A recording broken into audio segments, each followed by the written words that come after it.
ইয়মনা ইসলাম আপনি লিখেছেন, আমার 9 মাসের বাচ্চা ভূমিষ্ঠ হওয়ার আগে পেটে মারা গেছে। ভূমিষ্ঠ হওয়ার পর মেডিকেল থেকে তাকে এনে দাফন করতে পারেনি। মেডিকেল কর্তৃপক্ষ কি করেছে তাও জানি না। প্রশ্ন হলো, ওই সন্তান বাবা মার জন্য কি পরকালে সুপারিশ করবে? আশা করি প্রশ্নটা উত্তর দেবেন। প্রশ্নের উত্তর শুনুন সরাসরি শায়েখ আহমদুল্লাহর মুখে। বোন ইয়মনা, আল্লাহ তালা আপনাদেরকে সবর করার তৌফিক দান করুন।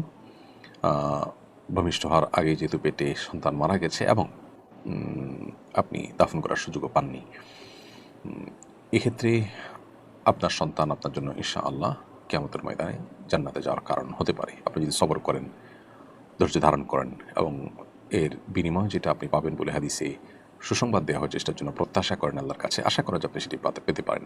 হ্যাঁ, কোনো সন্তান এরভাবে ভূমিষ্ঠ হওয়ার সময় বা ভূমিষ্ঠ হওয়ার আগেই বা মাতৃগর্ভে কোনো সন্তান যদি মারা যায়, তাহলে সেক্ষেত্রে সে সন্তান বাবা মার জন্য সুপারিশ করবে এরকম কথা বলা হয়নি। তবে এই অংশে মূল দিক নির্দেশনা আছে।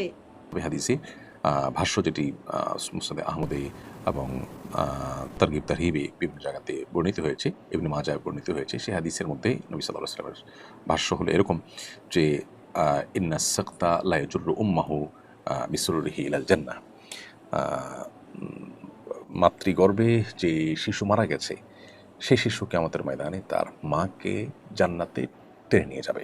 জান্নাত দিকে টেনে যাওয়া মানে জান্নাতে যাওয়ার কারণ হবে, ভূমিকা রাখবে। অতএব ইনশাআল্লাহ আপনার সন্তান আপনার জন্য সে ভূমিকা রাখবেন, আশা করা যায়। এর জন্য সন্তানের লালন পালন করা বা সন্তানকে আপনার সঠিকভাবে দাফন কাফন করার কোনো শর্ত দেয়নি। তাছাড়া এটা আপনার হাতেও ছিল না, আপনি ইচ্ছাকৃত যে অবহেলা করেছেন তাও নয়। অতএব আশা করা যায় আপনি এই সুযোগ লাভ করবেন।